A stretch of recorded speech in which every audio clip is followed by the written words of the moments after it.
투자자 혼란스럽게 하는 유튜브 주식 채널이 많다. 또 뉴스가 떴더라고요. 그래서 열심히 읽어봤어요. 뭐 나는 아니겠지 하고 봤는데 중간에 우리 신사임당 형이 있고요. 뭐 갑자기 이런 데다가 여기다 넣어. 야, 내가 1000% 당장 상승한다 이런 말 한 적 없습니다. 야, 1000% 당장 상승하면 내가 샀지. 1000%는커녕 100% 필요 없다. 10% 당장 상승하면 제가 삽니다. 제가. 야씨, 살 돈은 있어. 살 돈은 1000% 같은 소리 하고 있네. 5%에 산다. 5%가 어디에요? 이거 1000만 원이면 50만 원이잖아. 50만 원. 1억 내면 500만 원. 5%면 절하고 사요. 절하고. 이게 뭐야? 근데 여기다가 이걸, 물론 그 아래 내용은 이제 뭐 주식 리딩방이나 이런 거를 얘기하신 것 같은데, 그 위에 예시가 적절하지도 않았다. 물론 이거와 다르게 그러나 기사는 끝까지 읽으셔야 됩니다. 이 기사를 뭐라는 게 아니라 이런 훌륭한 채널도 있지만 리딩 채널도 있더라. 이제 뭐 이런 거였습니다. 이런 거였어요. 뭘 해명을 해요? 이랬는데 하필 그 문맥을 이렇게 하다 보니까 글을 원래 우리는 행간을 읽잖아. 대충 위에만 읽다 보면은 오해하실 수 있다. 그래서 여기는 다들 아시고 오겠지만 일종의 자꾸 얘기하지만 놀러 오시는 데다 이렇게 마음 편하게 오시면 되고요. 여러분들 쉬실 동안 어떤 일이 있었는지 잠깐 설명드리면, 우리가 쉬는 와중에 해외 주식은 돌아갔죠. 이게 미국이거든요. 미국 지수인데, 야, 우리의 가슴을 설레게 하는 지금 아마 장이 열려라라고만 기대하는 분들 있을 거예요. 과연 이거를 따라갈 것인가, 아니면 뭐 옆나라 지진 났다는데 지진을 따라갈 것인가, 지금 심쿵심쿵 하고 있는, 지금 미국이 또 역대, 근데 너무 진부한 표현이긴 한데 또 역대 최고점을 찍었습니다. 이게 지금 얼마입니까? 4,000. S&P 4,000이 진짜 눈앞에 왔다. 3,936입니다. 얼마 전까지 S&P 3,000 시대 이런 얘기를 했는데 30%가 그냥 올랐어요. 자, 그래서 형님들은 뭐 하나 봤더니 연휴 맞은 개미들은 뉴욕 증시에 올인했다. 아니, 연휴였으면 좀 쉬시지. 왜 쉬시지? 그걸 또 쉬지 못하고 저기에 가서 또 이게 게임이야. 일종의 유희이자 놀이이자 어떤 분들에게 스트레스가, 이게 재밌는 거야. 아무리 봐도. 연휴를 맞았으면 쉬세요. 아니, 왜 거기 가서 또 우리나라 장 안 열린다고 막 뭐라고 하면서 거기 가서 또 주중에 주말에 또 이렇게 바쁘신 몸을 이끌고 올인을 하셔갖고, 이게 뭐 스타크래프트 이후에 진짜 최고의 민속놀이로 떠오르는 게 아닌가. 이 주식을 이제 너무 그렇게 하시면, 제 경험이기도 한데 이게 중독이 됩니다. 이게 세요. 이게 재밌어. 하면 재밌어요. 이게 진짜 뭐랄까, 일반적인 게임보다도 주식에 중독이 세게 되면 더 재밌어요. 장난 아니라니까. 실제 돈이잖아. 실제 국가가 공인한 유일한 마약. 옛날에는 무슨 비트를 추면서 음악은 나의 마약이다 이런 거 있는데, 음악보다 10배는 세. 장난 아니에요. 내 실제 돈이 왔다 갔다 하거든. 그리고 옆 친구가 막 이렇게 볼잖아요. 게다가 얘기하면 되게 있어 보여. 또 주식이라는 게 희한하게 얘기를 하면은, 야, 어제 뉴욕 증시 봤냐? 야, 이러면은 벌써, 야, 멋있잖아. 어제 아메리카 증시 좀 봤냐? 이러면서 이상한 영어 얘기하면서, 게임스탑도 우리가 하도 많이 얘기하니까 이제 별거 아닌 것 같아도, 야, 어제 GM이 봤냐? 이러면 있어 보이잖아. 뭔지 모르겠지만 이게 GM 대운가 이런 생각을 할 수 있지만, 이런 얘기를 하면서 다우지수가 어제 말이야 이렇게 얘기하면서 아메리카노 한 잔 마시면은, 야, 그게 또 그렇게 멋있어. 또 멋있고 재밌기 때문에 이게 중독이 돼요. 함께 미국 주식시장을 의논하고 종목을 추천하는 지인과 메신저로 대화하며 프리장 때 알람을 맞춰주며 같이 밤을 지새웠다. 아니 이게 무슨 카드 치는 것도 아니고 슬롯머신 돌리는 것도 아니고 같이 밤을 지새우며 이거 돌리는 거잖아. 이거 돌리면서 홀짝 하면서 777 뜨기를 기다리면서 돌리는 건데, 그냥 쉬시지 이거죠, 이거. 이게 실시간으로 이런 것도 모니터에 많이 쪄놓으면 되게 있어 보여요. 제가 이거에 혹 빠져서 트레이드 했었잖아. 이게 진짜 있어 보이거든요. 물론 이거 말고 요즘은 요런 거 많이 쓰시죠. 요런 거 쫙 켜놓으면은, 야, 엄마가 앞에 게임 막 스태크래프트 돌아가고 디아블로 돌아가고 그러면은 막 뭐라 그래도, 이런 거 돌아가면은 애가 우리 집안을 위해서 큰 거 하시는 것처럼 생각을 하고 아무것도 얘기를 안 해요. 와이프도 그렇고. 그래서 이거 켜놓고 하루 종일 이거 하시는데, 그냥 쉬시는 게 너무 중독이 되면은, 야, 주식 그렇게 자주 봐서 뭐 하겠어요. 이게 이렇게 움직이는 거는, 그건 우리가 맞출 수 있는 영역이 아니라고 생각을 하지만 맞출 수 있는 분들도 계시니까. 그래서 제가 인터넷에 돌아다니다 보니까 이런 거 있더라고요. 이 글이 상당히 마음이 아팠는데, 주식이 열풍이 나는데 저는 아무것도 하지 않았습니다. 이 또한 지나가지 않을까요? 어딜 가도 흘러나오는 주식 얘기, 이제는 스트레스입니다. 죄송합니다. 아니 이거 보면서 왜 이렇게 죄송하지? 아니, 제가 원래 주식 얘기하는 사람이 아니라 재밌는 얘기 하는 사람인데, 요즘에 주식 얘기가 많이 나오다 보니까 이제 그걸 하다 보니까 이렇게 됐지만, 제가 그래서 되게 죄송하다고 글을 조금 더 읽었더니, 그래도 나는 그런 얘기까지는 안 하니까 하고 읽었거든요. 그랬더니 보니까 어딜 가면 주식 유튜버가 유행이다. 지상파 예능 프로그램에도 전직 펀드 매니저 출신 유튜버가 나와서 주식 투자에 관해 이야기한다. 잠깐만. 아니, 전직 펀드 매니저 출신이 한둘이 아니죠? 한둘이 아니니까 존니 선생님은 사장님이잖아. 펀드 매니저 출신인가? 펀드 매니저 출신이지. 그래, 잠깐만, 유튜버신가? 잠깐만, 사장님 유튜버는 아니시잖아 그분은. 야, 그럼 누가 있지? 전직 펀드 매니저 출신 유튜버가 나와서 잠깐 알고 있겠지. 하여튼 누군가 있는데 죄송하더라고요. 듣다 보니까 도저히 피해갈 방법이 없다. 자꾸 나오니까 죄송합니다. 죄송합니다. 야, 이거 보면서 많은 생각을 해. 죄송합니다. 필요하시다는 거죠. 죄송합니다. 아니, 저도 나와서 주식 얘기하기 싫은데 야, 그거 물어보면 뭐 대답 안 할 수도 없잖아요. 저는 입을 닫고 있겠습니다. 피곤하실까봐. 이제 그러면 안 되어서. 그러게요. 죄송합니다. 유명 주식 유튜버의 책을 읽어보고 싶어서 장바구니에. 저는 책을 안 썼습니다. 안 썼기 때문에. 자, 요거는 아니니까 남들이 하니까 더 안 해야겠다는 다짐을 하게 된다. 안 하셔도 되긴 하는데 저도 안 하고 싶어요. 저는 주식에 중독이 아니라 이거 안 하고 싶지. 누가 이거 하고 싶겠어. 근데 이게 문제는 나는 정말 안 하고 싶어. 이거 누구 뭐 되도 않는 확률에 자꾸 거는 것 같고 스트레스 받고 그냥 내일 하고 싶은데 문제는 우리 사회가 뭐랄까 정말 이거잖아. 이거 이 위에서 런닝머신 자꾸 내 발이 이 발판이 뒤로 가. 아니, 저도 안 하고 싶어요. 남들이 하니까 더 안 해야겠다는 다짐을 하게 된다. 저는 남들이 해도 안 하고 싶은데 발판이 뒤로 가요. 그래서 나를 뭐라고 하시면 할 말은 없지만 내가 뛰는 게 문제가 아니라 발판을 뭐라고 해야지. 이게 그래도 적당하게 뒤로 가야지. 옛날엔 요 각도로 뒤로 갔거든. 요즘엔 양심이 없게 각도가 이 각도로 뒤로 가. 점점 들어 올려지잖아. 지금은 매달려 있는 거야. 매달려 있는 거 하는 게 아니라 살려달라고. 요 끝에 손잡고 매달려 있는 거 손잡고 해야겠다 안 해야겠다의 문제가 아니라 이게 나중에 직각으로 쓰면 어떡하려고. 그냥 떨어지는 거잖아. 지금은 어떻게 됐건 살려고 매달려 있는 거지. 이게 들어 올려진다니까. 그냥 안 하고 싶은데 어쩔 수 없이 뭐 다들 마찬가지겠지만 뭐 그러고 있는 게 아닌가. 그래서 보면 좀 신문 뉴스가 기시더라고요. 노동소득은 자본소득을 이길 수 없다는 절망감 때문이라고 분석한다. 하지만 이상하다. 노동소득이 자본소득을 이길 수 없었던 것은 지난 몇 년간 새롭게 생긴 현상이 아니다. 그냥 유행에 민감해서 그런 거다. 한국 사람들이. 아니, 근데 자꾸 얘기했지만 그래, 새로운 건 아닌데 이게 옛날에는 각도가 이랬거든요. 근데 요즘엔 이렇잖아. 이거 어쩌라고 이걸.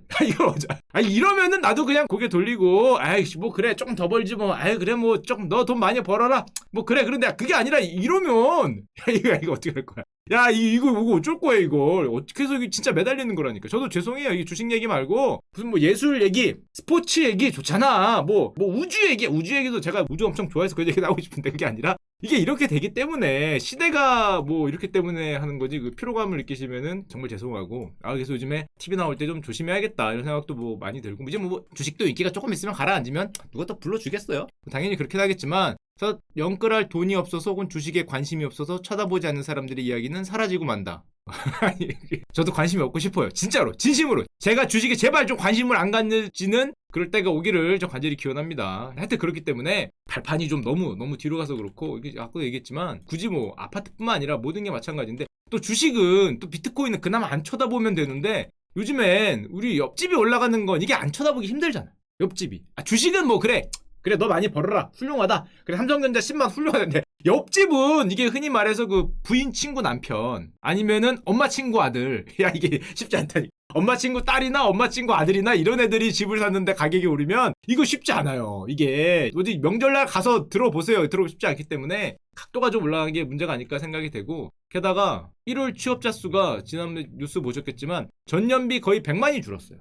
물론 그게 있습니다. 기저효과가 있긴 하지만 IMF 이후 최대 실업 대란. 이게 물론 당연하죠. 거리두기하고 가게 문을 닫아버렸으니까. 1998년도 IMF. 저는 이때를 경험해 봤습니다. 대학교 중2 때. 무슨 소리 하는 거야. 중2 때 경험을 해봤는데, 하여튼 경험을 해봤는데, 와, 진짜 장난 아니었어요. 아버지들 전부 다 뭐 실업하시고, 이번에 보면은 취업자가 그렇게 줄은 게 한 100만 줄었거든요. 경제활동 인구도 줄고 취업자도 줄고 고용률도 내려가고 했는데, 물론 취업자가 줄은 거는 가게가 문을 닫으니까 숙박, 도매, 소매 뭐 이런 거에서 거의 다 줄었어요. 한마디로 대기업이나 이런 기업에서 줄은 게 아니라 우리가 하는, 어떻게 보면은 되게 소상공인들이 거의 다 피해를 본 거죠. 굉장히 많이 줄었으니까 뭐 헬스장에서부터 뭐 노래방에서부터 술집에서부터 음식점에서부터 이렇게 작은 규모로 하는 이게 우리가 많이 얘기했던 옛날에 이거잖아. 이거 힘든 데는 더 아래로 가고 돈을 넣어서 회복한 데만 올라가는 이게 굉장히 심해지는 거로 볼 수 있는데 자 이제 뭐 오늘의 얘기를 조금 하면은 미국에서 기대 물가 상승률이 2%가 넘었다라는 뉴스들이 나오고 있어요. 기대 물가 상승률이라는 게 뭐냐면은 우리가 물가가 어느 정도 오를까라고 기대하는 거죠. 이게 계산이 됩니까? 라고 물어볼 수 있는데 이게 계산이 됩니다. 굉장히 신기하게. 왜냐면 물가차라는 게 있어서 그래요. 지금 2%가 넘었습니다. 2%가 굉장히 상징적인 숫자인데 거의 2010년대 리만 브러더스 사태 이후로 물가가 상승할 거라고 생각하는 사람들이 없었기 때문에 이게 별로 안 올랐거든요. 그래서 2018년 이후로 물가 기대율이 이렇게 올라서 2%를 넘겼어요. 혹시라도 궁금한 분 계실까봐 도대체 기대 인플레이션, 인플레이션 얼마나 오를지를 어떻게 결정하는 설문조사입니까? 설문조사가 아니라 BI라는 게 있습니다. 채권에서 나오는 개념인데 물가 연동 국채라는 게 있어요. 이게 무슨 소리냐면은 예를 들면 금리가 1%인데 정부가 발행하는 물가가 0.5%다. 1년에. 그러면은 1 플러스 0.5에서 1.5%의 금리를 주는 채권이 있어요. 재밌는 채권이죠. 거래하는 건 1%인데 정부가 발행하는 물가치를 더해줘요. 그러니까 정부가 물가가 1%가 되면 수익률이 2%가 돼요.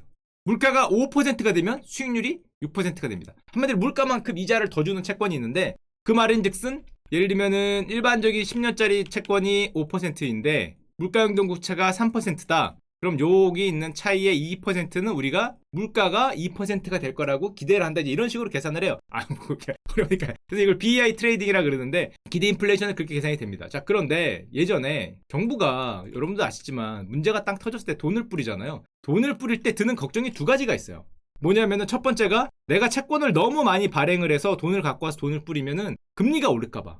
두 번째가 물가가 상승할까봐 돈을 좀 뿌리는데 예전에는 굉장히 어려움을 겪었어요.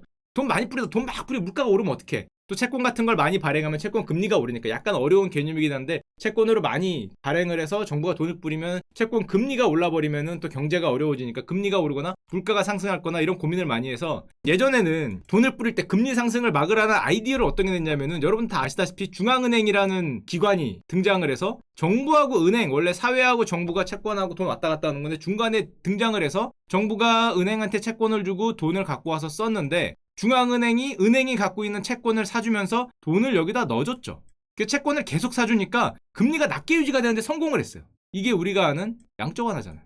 양적 완화가 굉장히 똑똑하고 굉장히 놀라웠던 게 돈을 저렇게 많이 뿌리는데 금리가 낮게 유지할 수 있는 굉장히 똑똑했던 방법이라고 얘기를 하는데 근데 저같이 그때 무식했던 사람들은 무슨 생각을 했냐면은 야 그래 금리는 어차피 채권을 사주니까 채권의 가격이 올라가는 거니까 많이 사줘서 금리가 내려가는 것까지 알겠는데 이건 100% 물가가 올라간다라고 생각을 했어요. 2010년도 2011년도에 저같이 경제학을 잘 모르는 사람들은 진짜 돈을 이렇게 뿌리는데 물가가 안 올라갈 수 있냐? 이 생각을 했어요. 이건 물가 무조건 오른다. 그런데 실제로 양적 완화로 돈을 뿌리니까 물가가 안 올라가네.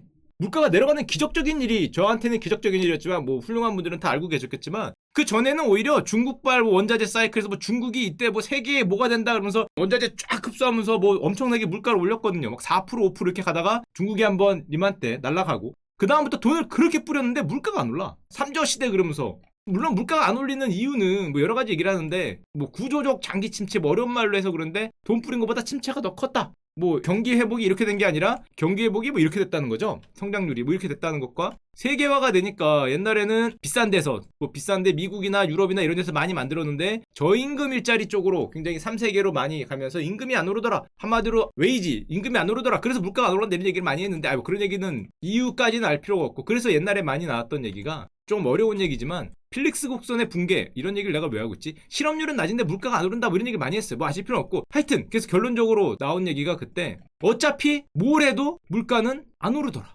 돈을 뿌려도 안 오르더라. 그러니까 옛날에는 물가 중심의 통화 정책이었는데 이제는 건너뛰고 야 어차피 안 올라. 고용 중심 어떤 경기 회복 중심의 통화 정책을 가겠다. 그래서 옛날에는 중앙은행의 제1 목표가 뭐 지금도 사실은 물가 안정이지만 누가 보더라도 물가는 낮기 때문에 그냥 뿌려요. 그래서 요즘에 나오는 표현은 옛날에 뭐 유동성 함정 경제학 하시는 분들 이런 거 배웠을 텐데 그딴 함정이 아니라 저물가 함정이라 그래. 물가가 낮으니까 돈을 아무리 뿌려도 뭐 거칠 게 없는 거예요. 뭐 물가도 어차피 안 오르는데 돈 뿌리면 어떻게 되냐. 그래서 뭐 저성장, 저금리, 저물가 3조 시대 그런 얘기를 했었는데 그러니까 물가는 안 오르고 자산 가격은 엄청나게 올랐었죠. 이게 뭐 여러분들이 다 아는 현상이었는데 그때도 얘기했지만 요즘은 거기 안 뿌리잖아요. 가게에 뿌리거든요. 옛날에는 QE라 그래서 여기서 많이 돌렸는데 요즘에는 코로나가 되니까 자꾸 아까도 말씀드렸듯이 소상공인이 날아가고 우리가 어려움을 겪고 우리가 다 실업자가 되고 가게들이 날아가니까 내 주머니에 돈을 꼽아요. 재정정책으로 많이 기울었단 말이에요. 예전엔 통화정책 여기서 움직였다면은 이젠 여기서 많이 움직이게 되니까 우리한테 돈이 들어오면은 실물 경제로 그렇게 돈이 직접적으로 풀릴까라는 걱정을 함과 동시에 옛날에 좀 나왔던 내용이지만 이게 구리 가격입니다. 세계 가장 뭐 쌀이라 그러죠. 산업의 쌀이라고 불리는 구리 가격인데 옛날 중국이 미쳤을 때 2010년대, 2008년대 그 가격에 거의 왔어요.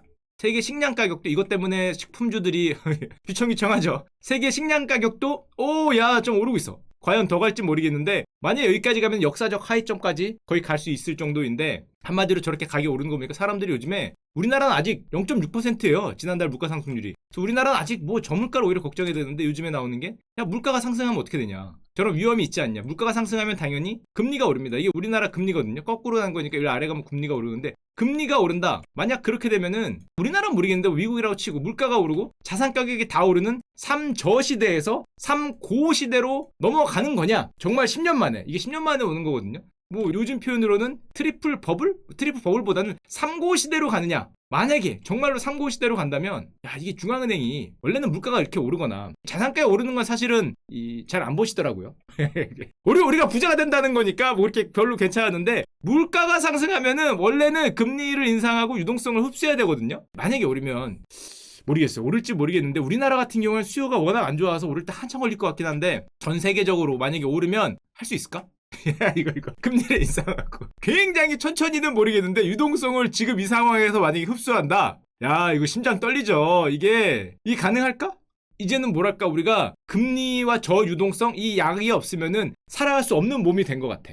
야 이게 뭐랄까 이 버프가 없으면은 물약이 없으면은 살 수 없는 몸이 돼버렸어. 너무 당연한 저금리 넘치는 유동성 당연히 해야 되는 거 아니냐. 이게 처음에는 진통된 줄 알고 놨는데 야 이제는 이 주사 안 놓는다 그러면 화를 내. 이 승질을 내는 거지. 빨리 놓으라고 지금 장난하냐고. 잠깐 이제 환자분 괜찮은 거 같으니까 멈추겠습니다. 그러면 이 장난치자고 멱살을 잡고 지금 내가 거기 들어간 돈이 얼만데 지금 내가 삼성전자를 얼마를 들고 있는데 이 사람아. 이러기 때문에 야 이게 정말로 쉽지 않을 것 같고 그래서 이 얘기를 왜 드리냐면 아까 전에 저 위에 그 기사에서 우리를 피곤하게 만든 너무 주식 이런 얘기하니까 피곤하게 죄송합니다. 피곤하게 만들어 죄송하긴 한데 사실은 이게 그렇게 되면은 이게 이 피곤하게 만드는 스트레스 그 자체가 아닐까 생각을 하고 또 요즘에 정부도 이걸 아니까 요즘에 실행하는 정책이 하나 있습니다. 들어보셨어요? 은행권 가계대출 총량 규제를 시작했다. 1월 27일이에요. 물론 있었어요. 과거에도 있었는데 드디어 올해 대출 총량 규제 얘기가 나오고 제2금융권까지도 갈 수 있다. 대출 총량 규제는 뭔지 알죠? 은행이 예를 들면 뭐 100조에 대출해주고 있다. 그럼 한도를 정해주는 거예요. 어느 선은 넘지 마.